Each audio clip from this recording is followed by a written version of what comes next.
wait for her. Just so they don't have to listen to Joe. Do we note the council member's wife was the one who was starting late? The second, no, she's second to last. Yeah. All right. Hey, Paula. Hey, Paul. All right. Okay. I'm not gonna be able to run into you at Earth Fair anymore. Oy. They're closing it. I'm so sad. Yeah. Where am I gonna get my soup on Tuesdays?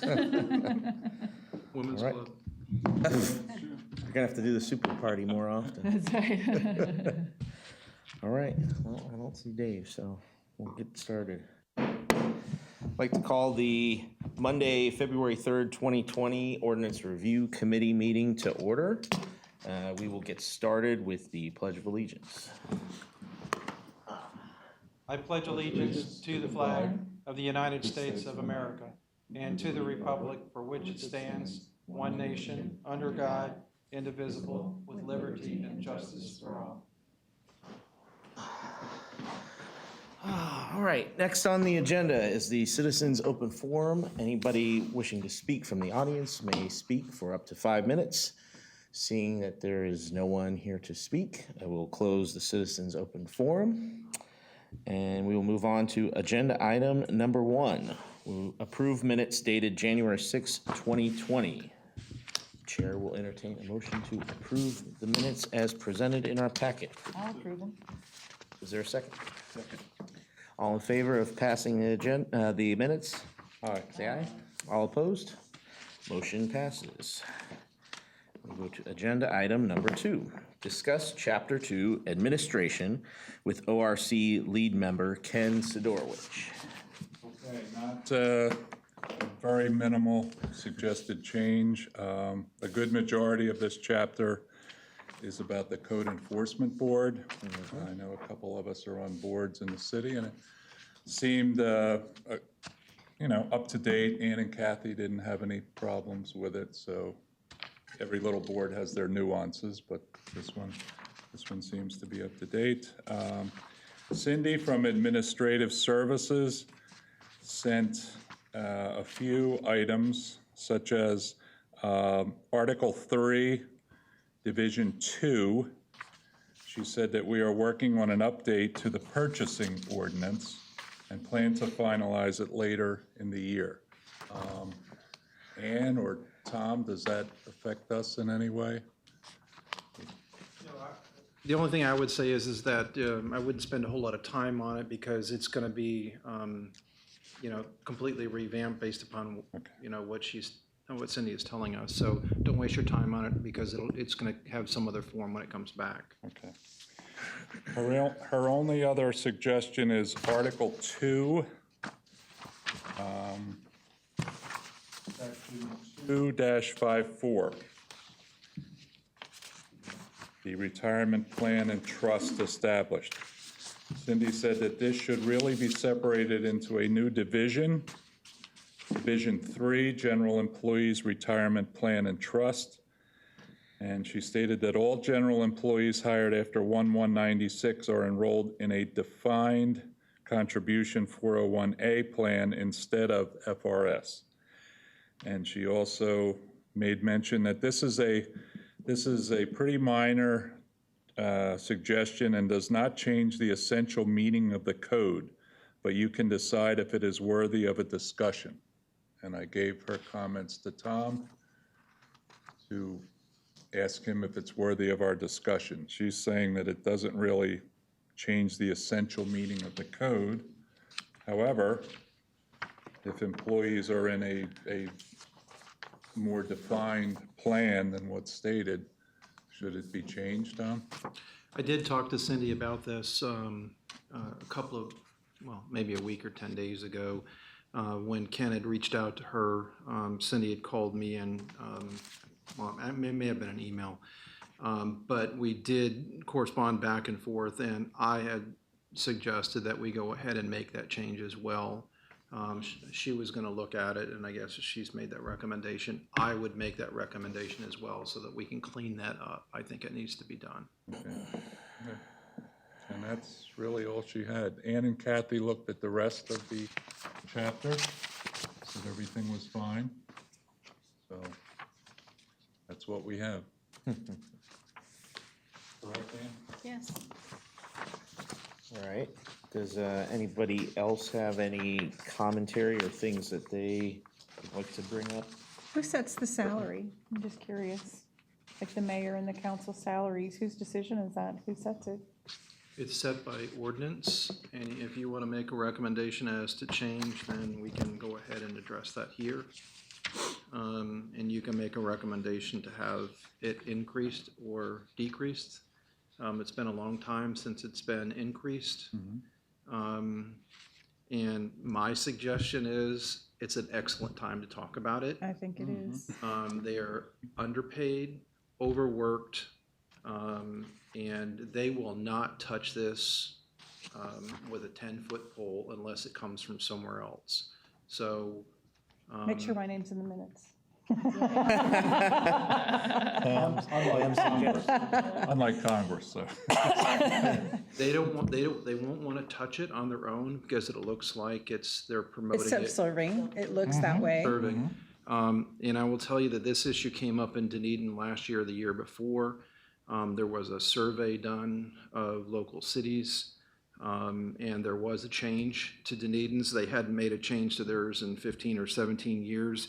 You can see here by looking at the code that the last time that this section of the code, section 2-2, was touched was in 2006. So we're talking 14 years ago.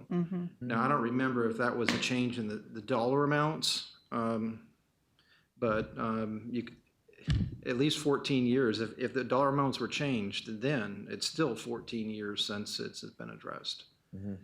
So, I mean, what we can do is we can kind of set this portion aside. We can deal with the rest of the issues tonight, but we can set this aside if you'd like us to give you a salary survey of those in Pinellas County or those cities that have similar sizes in the state. I mean, we may be able to find out some information and provide that to you to give you. I bet the Council of Cities would have some information Right. about what's recommended. The Florida League of Cities may have information, but whatever the direction of, of this committee. So do I need to make a motion? No, just, if you want to give, if the Probably just have to consensus be that that's what you want us consensus. to do, then we'll at least address that, and Ann and I can do that. And I can at least give you the information that we had in Dunedin a year or two ago. It's a bigger city, and so there is a bigger disparity between these dollar amounts. So, and maybe it shouldn't be by the size of the city. Maybe it should be by the workload. For exactly how many meetings, how many commission meetings do they go to a month? How many work sessions a year? How many budget meetings do they attend? What are the responsibilities in other boards like the PSTA, the Planning Council, those types of things. Because in my mind, it really shouldn't matter how big the city is. It's Hours kind of worked. work. Yeah, no, I mean, I just look at this from Fair a market value for the standpoint hours of being a put in. citizen, a taxpayer in the city, and I would like my representatives to have a professional level salary, more than what looks like to be a stipend role to run my city. So I think it's definitely worth looking into and making some proposals of something that would be more appropriate to our current economy and to the workload. So I'd like to do that. I think maybe, Tom, if we can get, in addition to exploring, the comparisons between other cities around the area, in addition to maybe just a final note on when the actual salary numbers were changed, if it was in 2006 or if it was some of these older It may have gone further back than that. previous ordinances when it changed, that just kind of helps maybe justify the change further if it was more than 14 years ago. That may have just reinforced in 2006. Right, or just it altered something else in that Anybody section. have any suggested numbers? I think it's worthwhile to get the information. Others? Yeah, look into it, figure out, are they putting in 20 hours a week, 20 hours a month? What does that look like? What's fair market value? I think it's, One of the other things that I have been hearing over the years on when it gets to salary of commissioners or council members is that it's not necessarily always just to address the current sitting commission. It is we can get more professional qualified people who can sit up there because they're getting compensated for it. And you're going to get more people to throw their names in the hat if they're going to get paid something that is reasonable for their time. So, Of course, you don't want it to be too high either. You don't want it to be like, they're just in it for the money either. but- Certainly, well, Yeah, yeah, I mean, I think we all know it's not a full-time gig regardless of what the pay is. I mean, it can amount to several hours, but. But you also get what you pay for. You know, and it's a lot of extra, even outside of meeting times. It's going to yeah. city events, it's being seen, Right. and that kind of relationship with your constituency is really valuable. So you're saying the love of the city is worthwhile more than the money? No, I'm saying that to give them more incentive to be No, out. absolutely. you I know. agree. Yeah. Right. Okay, well, I think we have a consensus on the direction for If we that part. discuss this here in this committee to bring it to council, I'm concerned, just for visibility's sakes, for Sure. Andrew and Paula. Right. Like, do you guys want to abstain from that, or how would that work? Just so that there's. I mean, there's distance nothing we there. vote on, right? It's ultimately. yeah, them. you're not going to be abstaining from that. Okay. So, and in fact, I think there's a state statute that allows you to vote ethically on a matter of increasing your salary, and I can provide that as well. But, Okay. they may decide, okay, well, let's increase it, but let's only apply it to the next commission or next council that comes in. Make it So, dated. They could make it so it starts at a later date. I think they need to do it immediately, but that would gives them a little extra layer of protection as well, saying that they're doing it for themselves. But it's appropriate anyhow. It's been at least 14 years. Okay. So, all right. So we'll gather that information. I'll work with Ann on it, and we'll bring that back to the next meeting. So if we could just set section 2-2 aside and then just deal with the other issues on this tonight. It would be emphasized, wouldn't it, Tom, that it came as a suggestion from this group? It would, and the way it would work would be like any other code change. You're making a recommendation that you change the dollar amount for council members from 8,400 to 12,000, for example. So the dollar amounts would change. Whatever the numbers are, it would be just like any other code change, and it would be a recommendation in your report at the end of all your work being completed. Okay. All right. I have a couple of things else in other parts of the section, if we can move on to those. Section 2-134, fines, liens, and foreclosure, subsection C. Actually, subsection A, I had one question in the last sentence of the second paragraph, Tom. It said, any fine imposed pursuant to the section may include all such cost of repairs. I guess we left that as optional on purpose. I didn't know if that should have been changed to shall. I guess you can decide not to include it in there.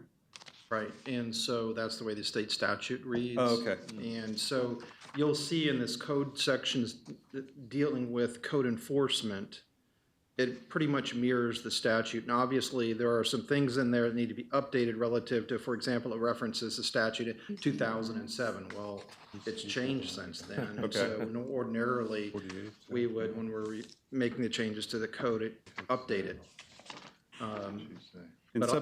But I'll answer any other questions that you have relative, so. And it was just some of the wording, and I deal with some of this stuff, so in subsection C, certified copy of an order imposing a fine may be recorded. I figured that out. But it also says, shall constitute a lien against the land on which the violation exists and upon any other real or personal property owned by the violator.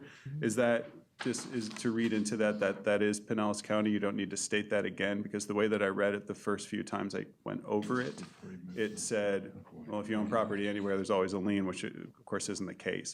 So if it's recorded in Pinellas County, it's a lien on the property within Pinellas County. I didn't know the way that it's written with having it open-ended that way, if it could read, well, no, I've got a lien on, I don't care if you own a house in Hillsborough County, I've got a lien on that too.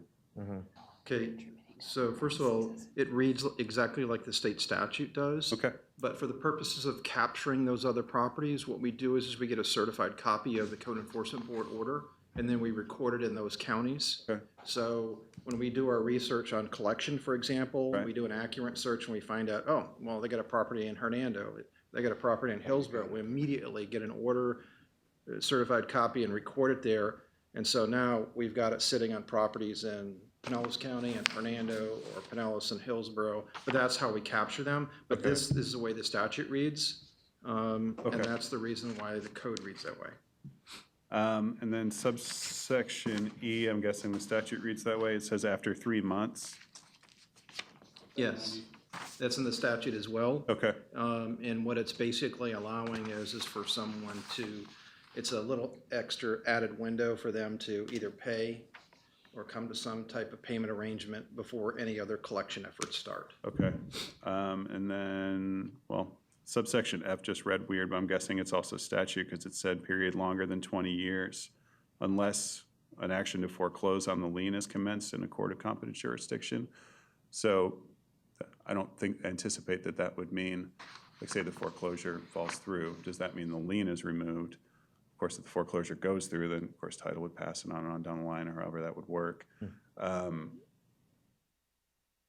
Just because a foreclosure action has commenced, that doesn't mean that the term of the 20 years stops. You see what I'm saying? Where it's, It's just like any other case where the statute of limitations is about to run, because that 20 years is the statute of limitations for code enforcement lien. right, and I read it that way. So say it's 19 years, 6 months, and they file the foreclosure, so of course it's going to extend into the 21st year. That means that the lien is still valid. You can't raise that as a defense in That's correct. 20 It's years, been- 1 month. It's been timely filed. Um, Usual, just so you know, most statute of limitations are really short. 2 years for malpractice, for example, 4 years for an action that is not on a written agreement, 5 years if it's a written agreement, and so on. But real property matters usually has a higher number of years for the statute of limitations, but the 20 years comes from the statute. Okay, and then in this appeals section, the last word of the paragraph is repealed. I thought it might have to be appealed. I'm sorry, what subparagraph is that? Section 2135 appeals, there's just a 1-paragraph section. It says the appeal provided for herein shall be filed within 30 days of the execution of the order to be repealed.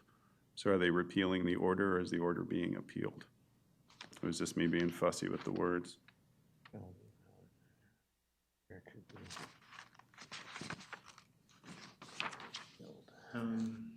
It should be appealed. Okay, I don't know if that states statute or not, or if we have the liberty to change it. In addition to that, just so that you know, this language about certiorari in the first sentence needs to be removed as well, Okay. because that is no longer authorized by the statute. The statute only authorizes by an appeal and not by petition for writ of certiorari, so I need to change that as well.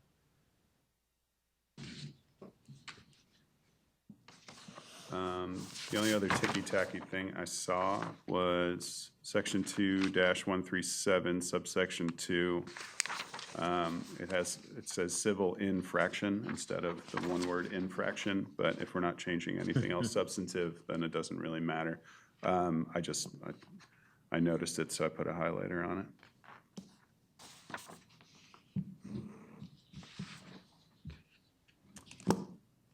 I promise that's all I had.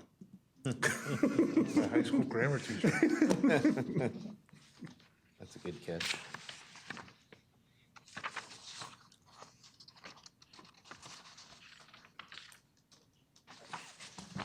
All right, anybody else have any commentary, questions? Steve, we appreciate we do appreciate the proofreading. Paula will remember back in 2015, I put together a little history of Gullair Village, and she put it together for us with pictures, et cetera, et cetera. And in spite of, I wish Steve was around, in spite of my semi-expertise and 6 proofreaders, there is still a paragraph in there that refers to the war memorial. One sentence, it refers to the plaque The other sentence, it refers to the plague. Like, oof. Despite of 6 proofreaders. It's one And of the. 2 additions, yes. You know what's funny? I'll sit and I'll be reading this stuff and I'll be, and I was like, do I even bring that up? Do I even bring it up? Because I was like, I don't want to be annoying, but then I'm sitting there, I'm like, well, it's annoying me looking at it, so I got to say something about it, you know? So thank you for saying that. I just, like, again, I don't want to be No? taking more time One than more thing, necessary. Andrew. Sure. Pam noticed that the reference that Cindy made to the retirement plan, and it, instead of the Florida retirement system, Tom, that is noted in 247, 248, 249, 250, and 251. So does that have to be changed as per Cindy's comments? The Florida Municipal To Pension the Trust Fund instead? 401A, yeah. So instead of referencing FRS, if it's no longer being used. But it is. It is. So the So it's- 401A needs to be separated out. That was the comment by Cindy. All the FRS stuff should stay in. Okay. Yeah. Okay. Okay. That's it, Andy.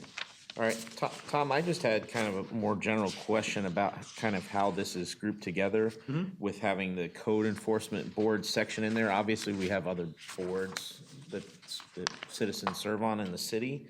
Are those covered at any length or detail in different chapters to where they should maybe instead all be grouped as kind of one thing? Is there a reason why code enforcement's under this administration chapter?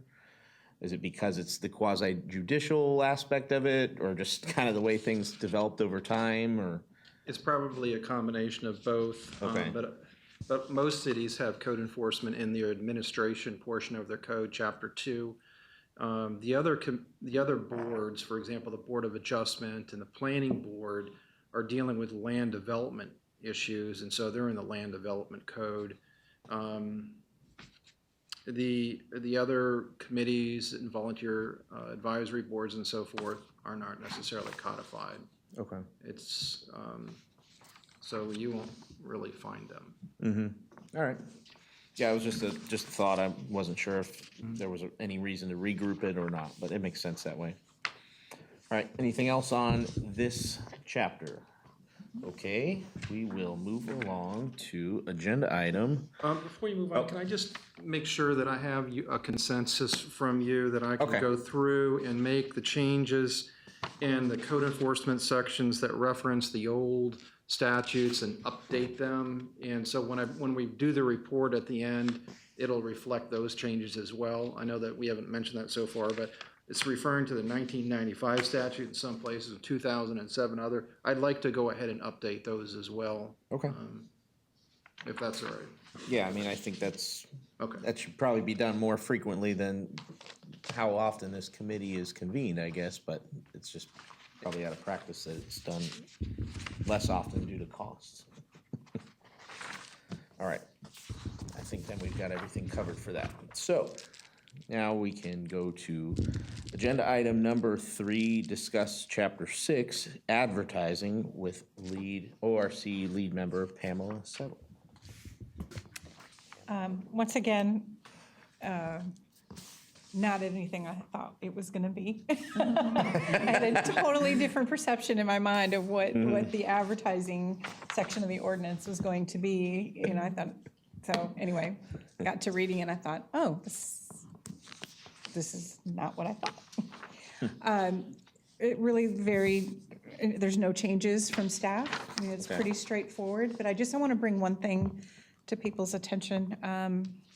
Under definitions, if you go to the part about newspaper, the last couple lines talking about what defines a periodical or a magazine, regularly published, not less than 4 issues per year and sold to the public, and then any other copyrighted material. So that's like really super vague to me. And just wanted to note the change in the market. I mean, print magazines and local newspapers, local print, are really not sold anymore. A lot of it's free distribution to the community and it's supported by advertising. Doesn't make it junk, it just makes it not something that you pay for, so it says, 4 issues per year and sold to the public. And then because printing prices have gotten so high, reputable periodical is debatable, but publications are out there that maybe print once a year or twice a year because the cost of printing has gotten so much. It's just a change in the market. So I was looking at that thinking, well, what defines, what would be considered periodical or magazine?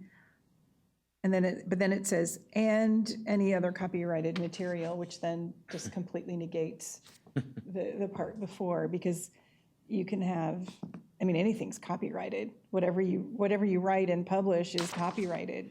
So you're being specific on one, like in the same sentence, you're specific about it, and then you're vague in the same sentence. So I didn't know if we wanted to try to clarify that, because, and the reason for the looking at the definition is when you go down to the bottom of the page, it's talking about exemption. So the periodicals are in the definition of newspaper, so you have this exemption for newspapers, and then you're talking about that newspapers are allowed to be placed on private property. So long as they don't blow around, right? Yeah, and so it's just, and I can tell you, because this is what I do, and when you have print magazine, people are stacking them in the libraries, and they're trying to stack them in, different places so that the community has access to them, and they're free to the public, so they're not being paid for, and maybe it only comes out once a year because it's a directory for schools or something. But it's still valuable to the public, and how you're able to get those to people when you're not mailing it or people are not buying it by subscription. And that's just and that's locally here a big part of that whole business. So do people really pay attention to the ordinance? Do people care? That's part of it. But I wanted to bring it up because it is a reality of the business, and do we want to even worry about messing with it or just leave it be? But I wanted to mention it. But I didn't have any other changes to any other parts of this, and neither did staff. That's a good point. It's like, like you said, times have changed in terms of what kind of distribution is Right. out there. So this lot of applies to the library, right? So technically, we're saying that unless you have something that prints 4 times a year, you can't bring your publication. They've got the racks at the library, and most of those are free publications. Could it say sold or distributed? That's, does that imply free, sold or distributed? You could just say distributed. You wouldn't even need to say Yeah. sold. Now, I will tell you, though, there are organizations within Pinellas County that print publications that might be questionable in terms of content, so there is. Look like newspapers. Or look like magazines, but they're propaganda, so you kind of have to weigh the good and the bad. I know St. Petersburg has a process where, you can bring a copy to their Parks and Rec department, and they'll look at it and they'll say, you know what, this is actually, we clear this looks like it's legit for our families, and then they'll give you permission. That opens up cans of worms. So Clearwater is just like, no, nothing, absolutely nothing, because they don't want to get into the debate about what's legit and what's not legit. So. Tom, do you have any thoughts on that discussion? I would just be real careful to make a change that would make other things fall into the newspaper exemption. Because if you're going to do that, you're going to loosen it up, and so you're going to allow more people to get away with leaving stuff on the street or in the sidewalk or at your door. And the idea here was let's just accept out newspapers and normally published magazines and any other thing that are copyrighted. So it was limiting what can be left at your house, on your driveway, on your sidewalk, and so forth. So if you change it, and I'm not saying, should it be 2 issues or 4 issues or 12 issues? I don't know the answer to that question. I understand the world has changed. But if you do change it and make it, in other words, take out the word sold to the public or change the number of issues, you're going to have a lot more of this stuff appearing on your doorstep. And because it's an exception, and we cannot tell people to stop doing that. But doesn't any other copyrighted material loosen that exemption? Yeah, I don't know when you have somebody that is dropping off, a magazine or a, one of these little things that you sell personal property in, I don't know if those are copyrighted, but it may, and if it's already covered, then why make a change? But I would just caution you on whatever the change you're gonna make, just understand that it's gonna open the window of opportunity up to people to do other things or leave other things on your property or distribute them throughout the city.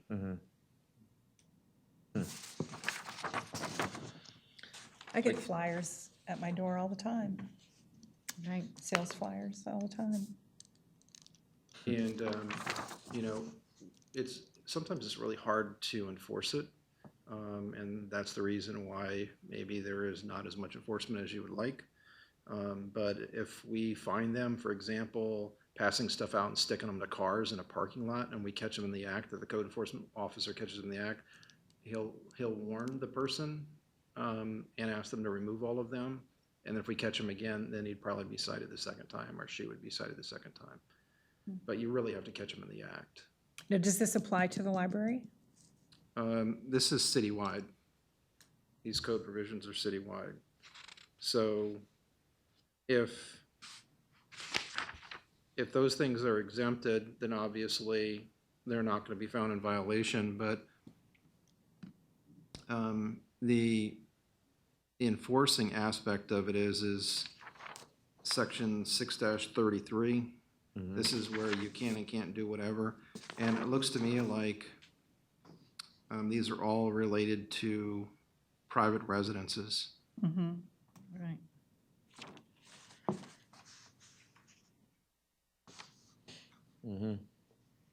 Right, so it wouldn't apply to the There's not library. really anything that covers public property, right? Right, except for parking lots, I guess, your car.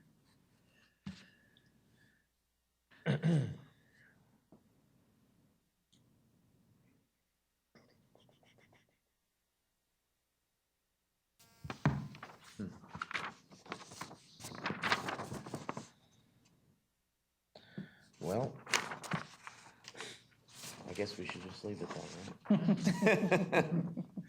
Leave it and, But, so I guess I'm still confused about the library.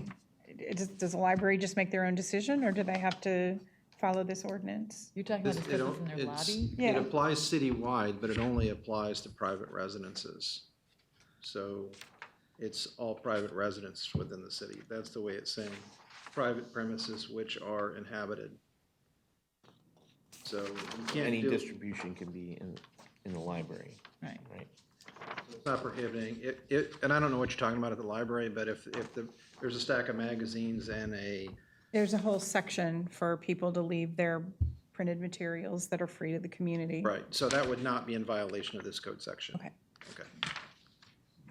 Well, and I mean, maybe just section 6.1, right, talks about posting on property of others. I mean, I guess that's more so signs though, right? Yeah, Not any of this that's- yeah, I content with think the that handbills, because that's Article Posters 1. and, yeah. So, What we call snipe signs, when you see someone staple something to a telephone pole, I think that's, and by the way, there are other provisions in the sign code that deal with that too. But that would be something similar. presumptively, they still might, I mean, do they have to get permission at the library right now, or you don't know? No. Just a free-for-all. Right. And then if the library thought it was something inappropriate, they could just take it out. They can, a lot of libraries do, kind of police it. The Oldsmar one doesn't really, because it's just out in the lobby. Right.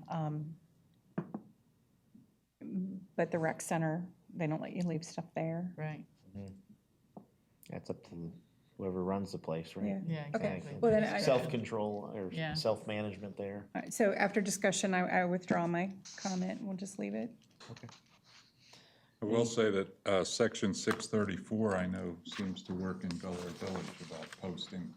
No, we don't get anybody coming door to door, other than politicians. Right, No, it really seems to work, you know, it's posted and it seems to be honored. Okay, any other comments for this chapter? The only thing I saw was on 33, 34, the first line, no person shall throw, deposit, or distribute. Then 35, it's just throw, deposit, distribute's left out. I don't know if we need to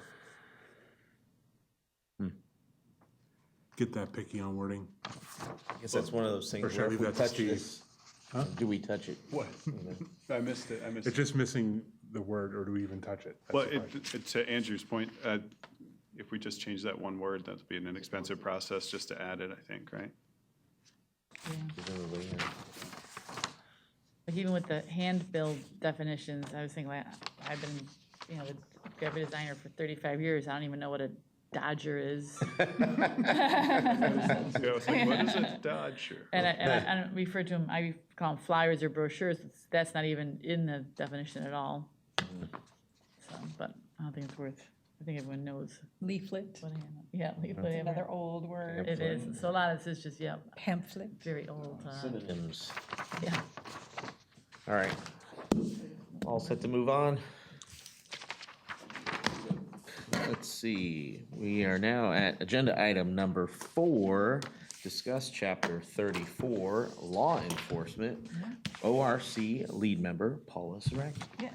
Okay, mine's gonna be a really easy one. According to the manager and the city manager and the assistant city manager, they said, get rid of the whole chapter.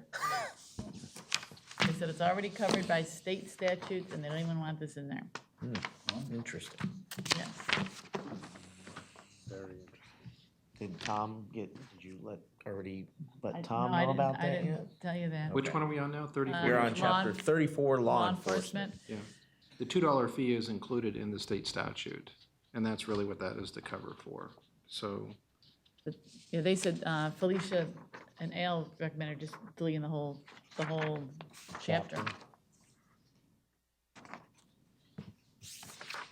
Is all the rest of this covered in state statute too, I think? That's what is she it made said, 'cause- mention? Because. so I'm just reading through as we go along. So 34-46 is basically what do you do with personal property that's been given to someone? There is an abandoned property statute, and there is also an evidence statute. Return property evidence the sheriff is holding, that is in the state statute. So there would be no necessity for 34-47, 34-48.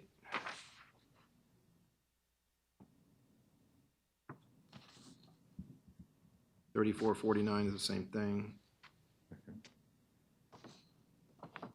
You wouldn't need $34.50 because you wouldn't be selling anything.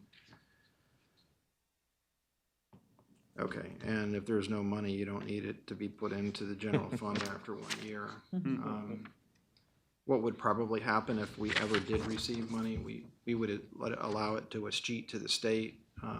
It would be abandoned or unfound or unidentified monies. If we don't know who it belonged to, that's who we would probably send it to, is the state of Florida. They have a place that you can escheat dollar amounts if we had them in our possession. So, so I'm in agreement. I wasn't asked any questions or from Al or Felicia, but I would agree that these are all covered by state statute.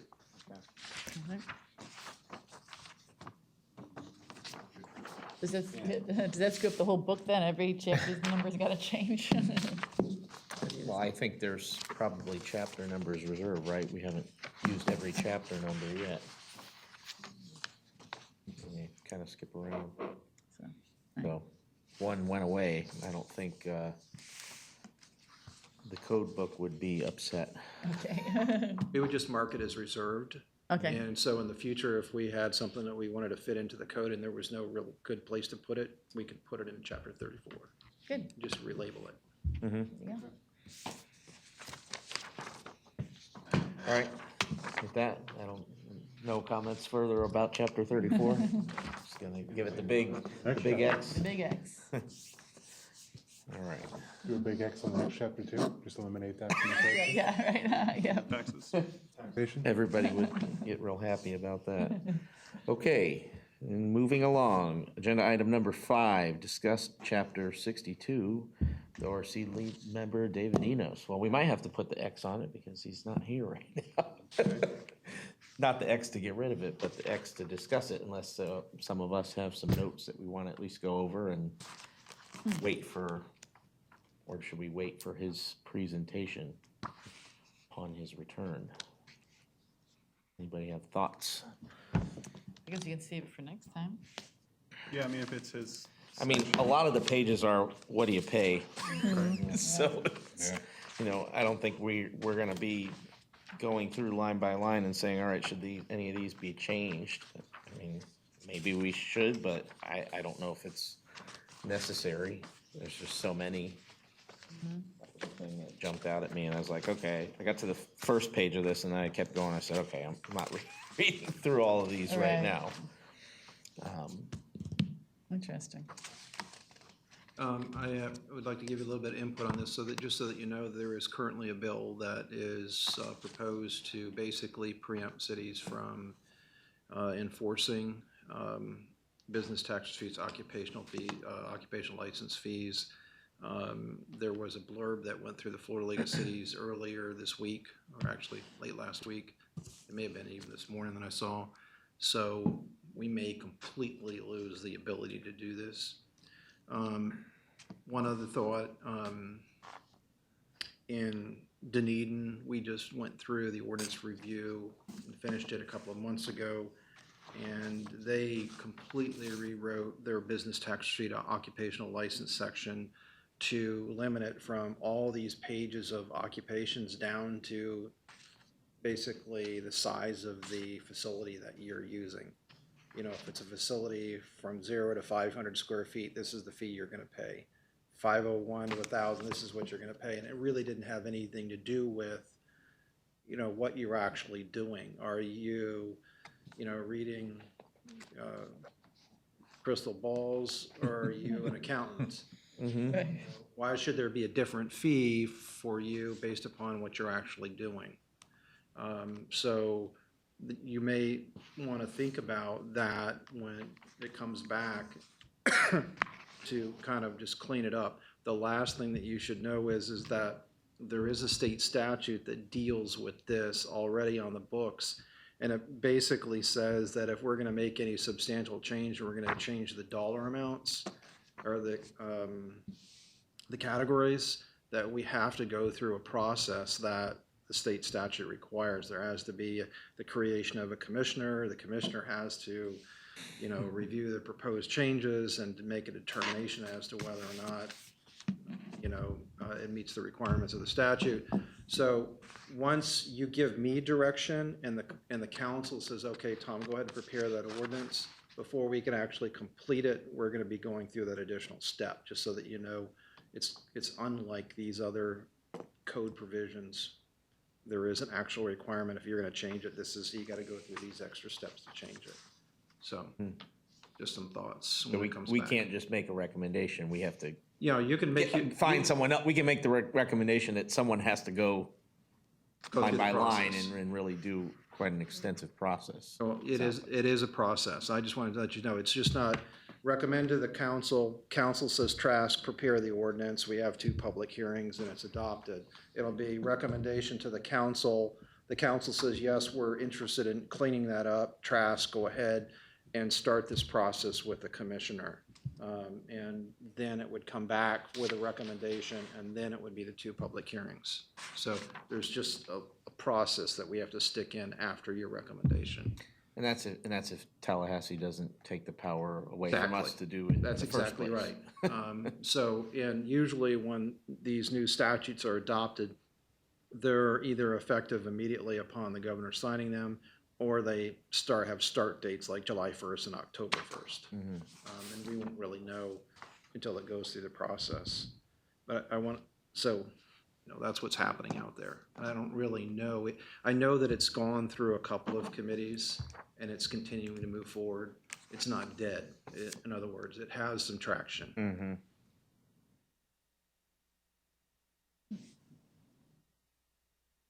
Well, it sounds like if we made significant changes, it'd be additional cost besides just codification.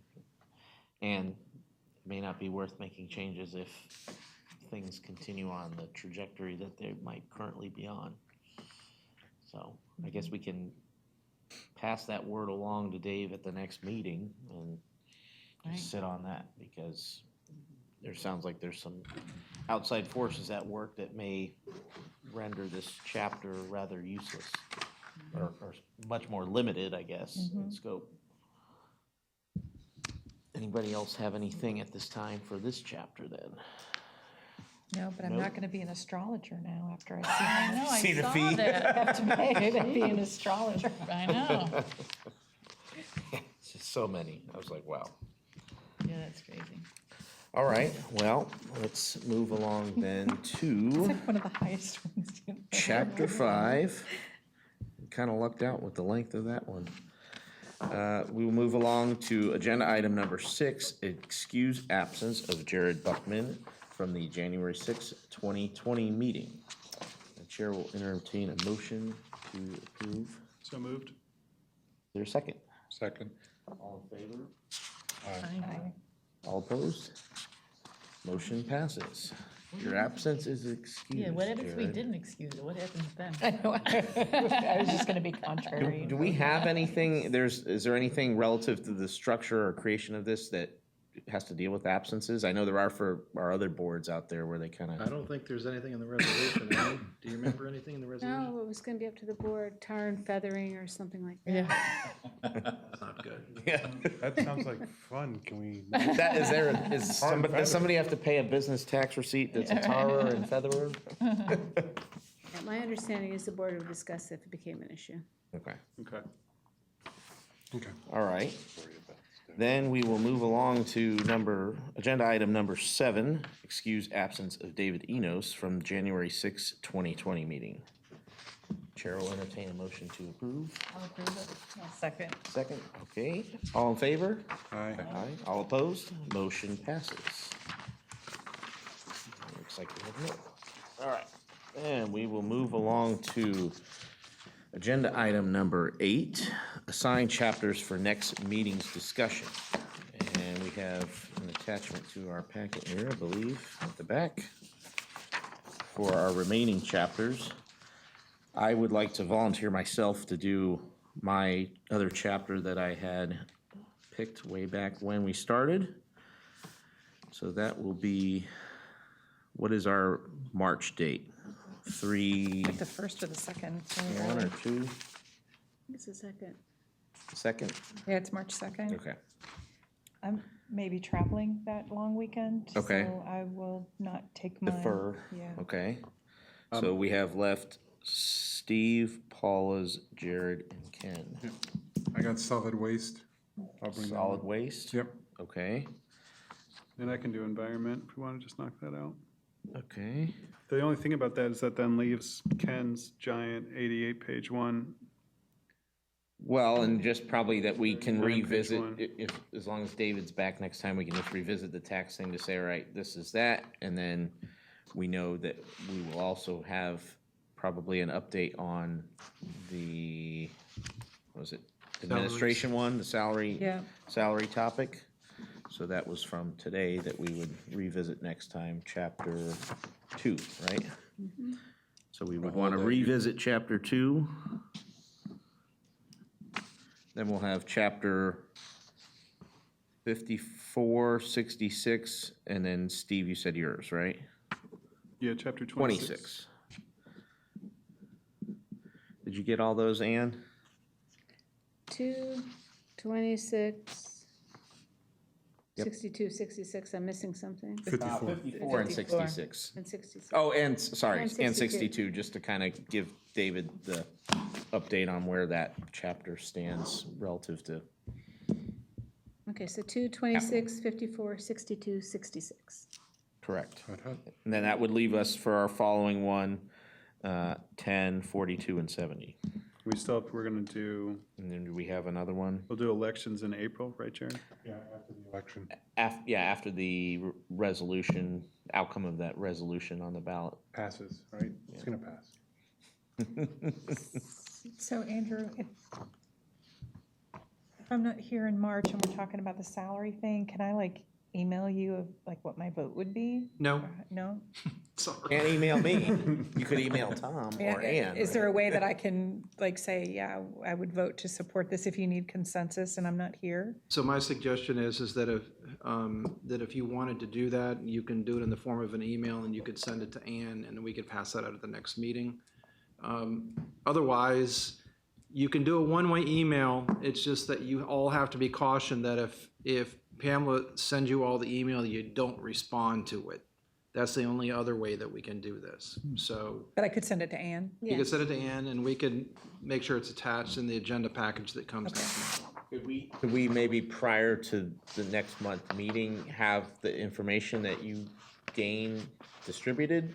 Yes. To each of us individually Yeah, first? So that way she would have a chance to kind of review and then send your thoughts. Yeah. Yeah, so as soon as we have the survey stuff together, either Ann or I can email it to each one of you. I'll work with Ann. Okay. And we'll figure that out, but yes, you don't really have to wait until the next meeting. As soon as we have it available, we'll get it to you. Okay, that way Thank we you. can stew on it. Yeah. You can Yeah, do. go to her and she'll Perfect, have I'll- it for us in Perfect, March. I'll do that.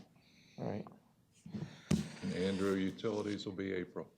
Utilities will be, yeah, I mean, we can pretty much kind of pencil in that the April one is gonna be, which is my birthday, actually. April will be the remaining ones that we didn't assign today. Mine, yep. April, what's your birthday? April 6th? Been wreck already, Your didn't we? days, the sixth? My birthday, April 6th. Okay, so, say again? I don't think so, no, that's mine for, we'll do it, yep. I can Yep, do that yeah. one we've got penciled for April, so. Any other comments before we adjourn? Seeing none, I'll entertain a motion to adjourn. Motion. Is there a second? I second it. No vote required, meeting adjourned.